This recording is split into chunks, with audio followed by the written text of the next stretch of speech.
നിയമസഭാ തെരഞ്ഞെടുപ്പിൻ്റെ തീയതി പ്രഖ്യാപിച്ചിട്ടില്ല. ഇടതുമുന്നണിയും വലതുമുന്നണിയും BJP ഒന്നും പരസ്യമായിട്ട് സ്ഥാനാർത്ഥികളെ പ്രഖ്യാപിച്ചില്ല. പക്ഷേ വട്ടിയൂർക്കാവിൽ ശ്രീലേഖയ്ക്ക് വേണ്ടി ചൂരെഴുത്ത് തുടങ്ങി. പാലക്കാട്ട് ശോഭാ സുരേന്ദ്രന് വേണ്ടി ചൂരെഴുത്ത് തുടങ്ങി. എന്ന് പറഞ്ഞാൽ കഴിഞ്ഞ തദ്ദേശ തെരഞ്ഞെടുപ്പിൽ തിരുവനന്തപുരത്തും പാലക്കാട്ടും കൊല്ലത്തുമൊക്കെയുള്ള ചില മുൻതൂക്കങ്ങൾ BJPക്ക് ഇത്തവണ അനുകൂലമായിട്ട് വരും. മാത്രമല്ല കോൺഗ്രസിൽ ഈ പറയുന്ന KC വേണുഗോപാൽ വീണ്ടും മത്സരിക്കാനായിട്ട് ഇറങ്ങാൻ സാധ്യതയുണ്ട്. AICCയുടെ നിരീക്ഷണത്തിൽ അങ്ങനെ ഒരു അനുമതി കിട്ടുമെന്ന് പറയുന്നു. അങ്ങനെയാണെങ്കിൽ ഈ VD സതീശൻ വെയിൽ കൊണ്ടത് വെറുതെയാകും. പിന്നെ പിണറായി വിജയൻ എന്ന് പറയുന്ന മുഖ്യമന്ത്രിയുടെ നേതൃത്വത്തിൽ തന്നെ ഇടതുമുന്നണി വരും എന്നാണ് അവരുടെ പ്രതീക്ഷ. പിണറായി വിജയൻ അല്ലാതെ എടുത്തു കാണിക്കാൻ ഒരു രണ്ടാമത്തെ നേതാവ് ഇല്ല. സുധാകരൻ വലിയ കലാപം പാർട്ടിക്കുള്ളിൽ തന്നെ കൊളുത്തുന്നുണ്ട്. PK ശ്യാമളയ്ക്ക് വേണ്ടി ഈ പാർട്ടി സംസ്ഥാന സെക്രട്ടറിയുടെ നിലപാട് ചുരുക്കം പറഞ്ഞാൽ BJPക്ക് എന്തെങ്കിലും ഒരു മുൻതൂക്കം ഇത്തവണത്തെ നിയമസഭാ തെരഞ്ഞെടുപ്പിൽ ഉണ്ടാകുമോ? BJPക്ക് തീർച്ചയായും മുൻതൂക്കം ഉണ്ടാകും, തീർച്ചയായിട്ടും.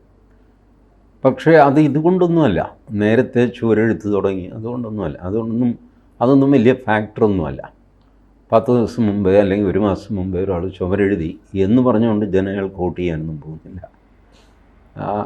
ബട്ട് ഒരു പ്രോ BJP അധികാരത്തിൽ വന്നാൽ എന്താ കുഴപ്പം എന്നൊരു ചോദ്യം കേരളം ചോദിച്ചു തുടങ്ങിയിട്ടുണ്ട്. അതിപ്പോഴല്ല, ഇത് തുടങ്ങിയത് 1985-86 മുതലാണ്. അന്നു മുതൽ ഒരു ഹിന്ദു വോട്ട് കേരളത്തിൽ രൂപപ്പെട്ടു വരുന്നു. അന്ന് അത് വലിയ വോട്ടൊന്നും ആയിരുന്നില്ല. ഇന്ന് പക്ഷേ അത് കൺസിഡറബിൾ വോട്ടായിട്ട് മാറി. അതിൻ്റെ ഗുണമാണ് BJPക്ക് കിട്ടുന്നത്. BJPക്കാർ ഒരുപക്ഷെ പറയും ഞങ്ങൾ ഗ്രൗണ്ട് ലെവലിൽ വർക്ക് ചെയ്തിട്ടാണ് എന്ന്. അത് ഭാഗികമായിട്ടേ ശരിയാകുന്നുള്ളൂ, മുഴുവൻ ശരിയല്ല. ഒരു പ്രോ ഹിന്ദു മെൻറ്റാലിറ്റി ഹിന്ദുക്കളിൽ ഉണ്ടായി വരുന്നു.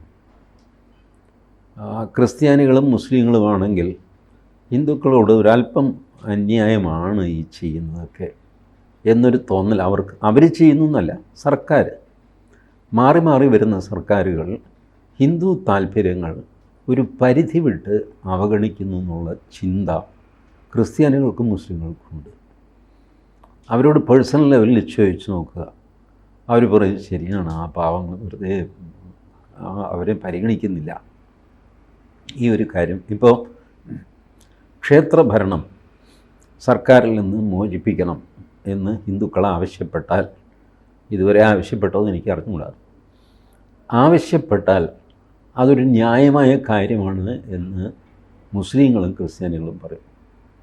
ശരിയാണ്, ഞങ്ങളുടെ പള്ളി ഞങ്ങൾ ഭരിക്കുന്നു, അവരുടെ അമ്പലം അവർ ഭരിക്കട്ടെന്ന്, അതല്ലേ അതിൻ്റെ ന്യായം എന്ന് ക്രിസ്ത്യാനികളും മുസ്ലിങ്ങളും പറയും. പ്രശ്നം ഇത് BJPയോ ഹിന്ദുക്കളോ ഒരു പ്രധാനപ്പെട്ട അജണ്ടയായിട്ട് മുന്നോട്ട് വയ്ക്കുന്നില്ല എന്നുള്ളതാണ്. BJPയെ പറ്റിയുള്ള ഒരു പെർസീവ്ഡ് ആരോപണം അവർ മുസ്ലിം വിരുദ്ധർ, ക്രിസ്ത്യൻ വിരുദ്ധർ ആണെന്നാണ്. അങ്ങനെ അല്ലാത്ത ഒരു പോയിൻ്റാണിത്. ക്ഷേത്രഭരണം ഹിന്ദുക്കൾക്ക് എന്ന് പറയുമ്പോൾ ക്രിസ്ത്യാനിക്കും മുസ്ലിമിനും അതിൽ യാതൊരു വിഷമവുമില്ല, മാത്രമല്ല സന്തോഷമേ ഉള്ളൂ, അവർ സപ്പോർട്ട് ചെയ്യുകയും ചെയ്യും. ബട്ട് സംഭവം അതൊരു ഇഷ്യൂ ആക്കി അവർ BJP കൊണ്ടുവന്നിട്ടില്ല. BJP എന്നല്ല, സംഘപരിവാർ ഇങ്ങനൊരു ആശയം അവിടെ ഇവിടെയൊക്കെ പ്രസംഗിക്കും, പക്ഷേ ഒരു മെയിൻ ഇതായിട്ട് കൊണ്ടുവരില്ല. ഞാനിത് ഈ ഹിന്ദു വോട്ട് അന്ന് മുതൽ തുടങ്ങിയതാണെന്ന് പറയാൻ കാര്യം 1984 ഇതാണ് നിലയ്ക്കൽ സമരമാണ്.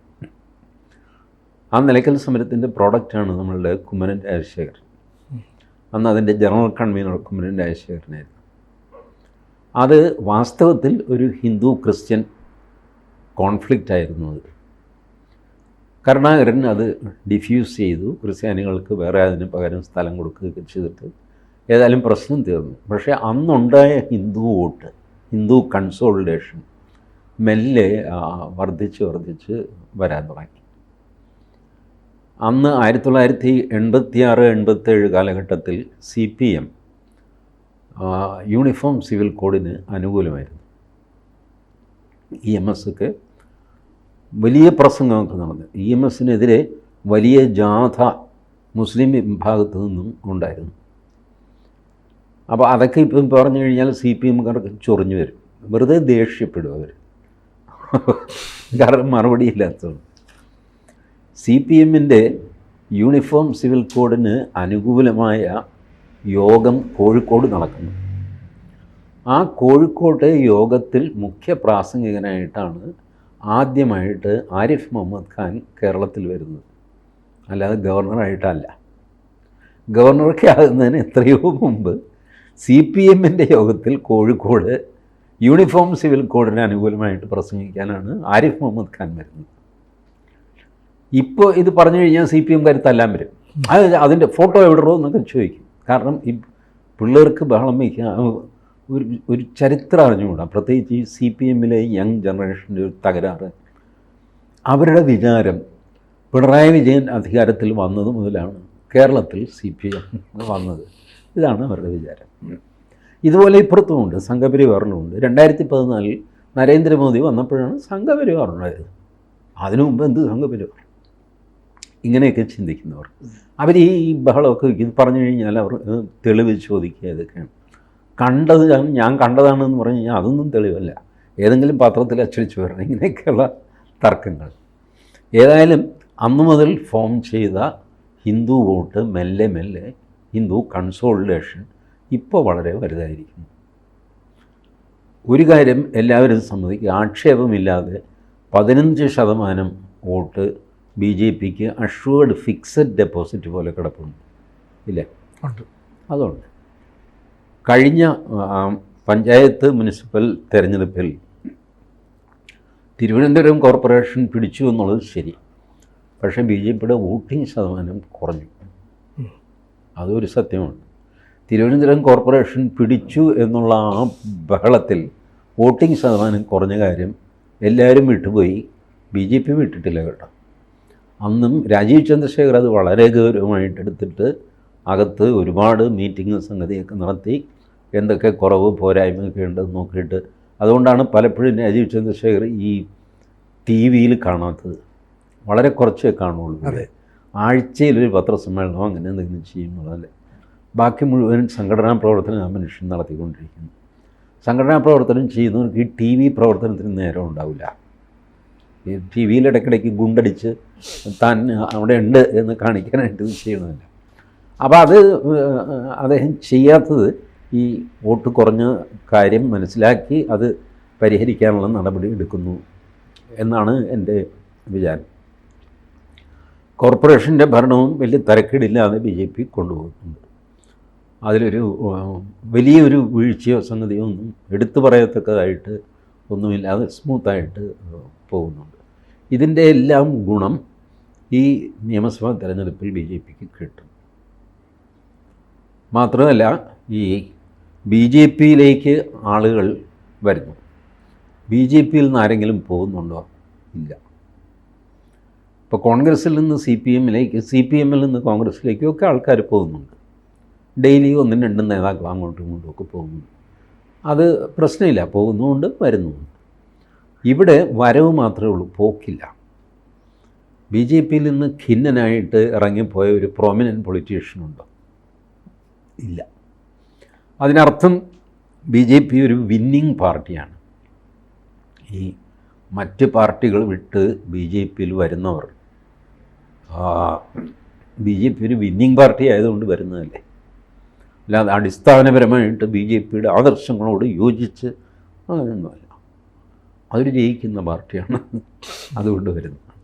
പ്രധാനമായിട്ടും മറ്റെന്തെങ്കിലും കാരണങ്ങളൊക്കെ കാണും, ഐഡിയോളജിക്കൽ കാരണങ്ങൾ ഉണ്ടാവാൻ കേട്ടോ, ബട്ട് അതിനല്ല പ്രാമുഖ്യം, വിന്നിങ് പാർട്ടിയാണ് എന്നുള്ളതാണ്. ഇതെല്ലാം കാണിക്കുന്നത് BJP വലിയൊരു മുന്നേറ്റം നിയമസഭാ തെരഞ്ഞെടുപ്പിൽ ഉണ്ടാകുന്നതാണ്. സീറ്റ് എത്ര കിട്ടുമെന്നൊക്കെ ചോദിച്ചു കഴിഞ്ഞാൽ എനിക്കറിയില്ല. ഈ ശ്രീലേഖ എന്ന് പറയുന്നത് ഇപ്പോൾ ഇരുത്തം വന്ന ഒരു പാർട്ടി പ്രവർത്തകരെ പോലെ സംസാരിക്കും. ശ്രീലേഖ മത്സരിക്കുമെന്നൊരു സംശയമായിരുന്നു. പക്ഷേ വട്ടിയൂർക്കാവിലാണ് ഒരു BJP സ്ഥാനാർത്ഥിക്ക് വേണ്ടി ആദ്യമായിട്ട് ഇത്തവണ ചുവരെഴുത്ത് ആരംഭിച്ചിരിക്കുന്നത്. അപ്പോൾ ശ്രീലേഖയെ അവിടെ കൊണ്ട് മത്സരിപ്പിക്കുക എന്ന് പറയുന്നത് കെ മുരളീധരൻ ഒരു കാലത്ത് സ്വന്തമാക്കി വെച്ചിരുന്ന സീറ്റാണ്, VK പ്രശാന്ത് പിന്നീട് സ്വന്തമാക്കി വെച്ചാണ്. അപ്പോൾ ഒരു കാലത്ത് കോൺഗ്രസിനും ഒരു കാലത്ത് CPM-നും ഒപ്പം നിന്നു എന്ന് പറഞ്ഞാൽ വ്യക്തിഗത വോട്ടുകളാണ് അവിടുത്തെ വിജയിയെ നിശ്ചയിക്കുന്നതെന്ന് അർത്ഥം. ശ്രീലേഖയ്ക്ക് അതിനുള്ള ഒരു കരുത്തുണ്ടോ? അതെ, ഈ ഇരുത്തം എന്ന നേതാവ് എന്നൊക്കെ പറയുന്നത് പത്രക്കാർ മനുഷ്യൻ്റെ പേഴ്സണാലിറ്റി കട്ട് ചെയ്യാൻ വേണ്ടി ഉപയോഗിക്കുന്ന ഒരു വാക്കാണ്. എന്താ ഈ ഇരുത്തം എന്ന നേതാവ്? ചോദ്യത്തിന് മുമ്പിൽ പതറിപ്പോകാതെ കൃത്യമായ കാര്യങ്ങൾ മാത്രം പറഞ്ഞു ഫലിപ്പിക്കും. ചോദ്യത്തിന് മുമ്പിൽ പതറിപ്പോയാലെന്താ? അപ്പം പറയും ടെൻഷനായി, അതെ, ടെൻഷനായാലെന്താ? ഒരു സാധാരണ മനുഷ്യൻ ചിലപ്പോൾ ടെൻഷനിലാവാറില്ല. ഞാനും സിനിജിയൊക്കെ ടെൻഷനിലാവാറുണ്ട്, ദേഷ്യം വരാറുണ്ട്, ചിരി വരാറുണ്ട്, കരച്ചിൽ വരാറുണ്ട്. ഇതുപോലെ നേരെ വാ നേരെ പോ എന്ന് പറയുന്ന ഒരു സാധാരണ മനുഷ്യനായിരിക്കണ്ടേ രാഷ്ട്രീയക്കാരൻ. രാഷ്ട്രീയക്കാരൻ മാത്രം ഇരുത്തം വരിക, എന്തിനാ ഇരിക്കുന്നത്, നിങ്ങൾ എണീറ്റ് നടക്കുക. എല്ലാ പ്രതിസന്ധിയും പാറ പോലെ നേരിടുന്നവരാണ് രാഷ്ട്രീയക്കാരെന്നാണ് പറയുന്നത്. ഇത് പ്രതിസന്ധി പാറ പോലെയല്ല. എന്തിന് പാറ പോലെ നിൽക്കുന്നത്? മനസാക്ഷി ഇല്ലാത്തവർക്കേ പാറ പോലെ നിൽക്കാൻ പറ്റുള്ളൂ. അല്ലാത്തവരൊക്കെ നിങ്ങൾ നോക്കിയോ, ലോക നേതാക്കന്മാരെ എടുത്തു നോക്കിക്കഴിഞ്ഞാലും അവരെല്ലാവരും ഇമോഷണലായിരുന്നു. വാജ്പേയി അസാമാന്യമായ ഇമോഷണൽ ക്യാരക്ടറായിരുന്നു. നരേന്ദ്രമോദി ഇമോഷണൽ ക്യാരക്ടറാണ്. ഇമോഷൻ ഇല്ലാതെ നിങ്ങൾക്ക് ഒരു റെപ്രസെൻറ്റേറ്റീവ് ആകാൻ പറ്റില്ല. സമൂഹം, മനുഷ്യൻ പൊതുവേ ഒരു ഇമോഷണൽ ജീവിയാണ്. ഇമോഷൻസാണ് നമ്മളുടെ പല കാര്യങ്ങളും തീരുമാനിക്കുന്നത്. അതുകൊണ്ടാണ് പലതും തെറ്റിപ്പോകുന്നത്. പക്ഷെ തെറ്റിപ്പോയി എന്ന് വിചാരിച്ചിട്ട് don't kill the emotions, because ഇമോഷൻസാണ് നിങ്ങളുടെ അസറ്റ്. ഇന്ത്യൻ സ്വാതന്ത്ര്യ സമരം നടത്തിയത് ഇമോഷണലായിട്ടുള്ള ആൾക്കാരാണ്, അല്ലാതെ ബുദ്ധി കൊണ്ട് കാൽക്കുലേറ്റ് ചെയ്ത് മുറിക്കകത്തിരുന്ന് എഴുതി ഉണ്ടാക്കിയവരല്ല. തെരുവിലിറങ്ങുന്നവരല്ല, ഇമോഷണൽ ആൾക്കാരാണ്. അവരിറങ്ങിയാണ് ഓരോ കാര്യങ്ങൾ ചെയ്യുന്നത്. അതുകൊണ്ട് ഇരുത്തം വന്ന നേതാവ്, പക്വത വന്ന നേതാവ്, പാറ പോലെ നിൽക്കുന്ന നേതാവ്, ഈ ഒരു കൺസെപ്റ്റ് മാറേണ്ടിയിരിക്കുന്നു. നേരെ വാ നേരെ പോകുന്നൊരു നേതാവ്. ദേഷ്യം വന്നാൽ ദേഷ്യപ്പെടുന്നു, കരച്ചിൽ വന്നാൽ കരയുന്നു, ചിരി വന്നാൽ ചിരിക്കുന്നു. ഒരു ആവറേജ് മനുഷ്യൻ. ജനങ്ങൾക്കും ഇത് ഞങ്ങളുടെ ഒരു റെപ്രസെൻറ്റേറ്റീവാണ്. അതല്ലാതെ ഇയാൾ സ്വർഗത്തിൽ നിന്ന് വന്ന ഒരു മനുഷ്യനാണ്, അസാമാന്യൻ, അസാമാന്യ കഴിവുള്ളവൻ, ഇതൊന്നും ജനം അക്സെപ്റ്റ് ചെയ്യുന്നില്ല. ഞാൻ പറയുന്നത് ശ്രീലേഖ IPS അവരായിട്ട് തന്നെ പെരുമാറി ജനപ്രതിനിധിയാകും എന്നുള്ളതാണ്.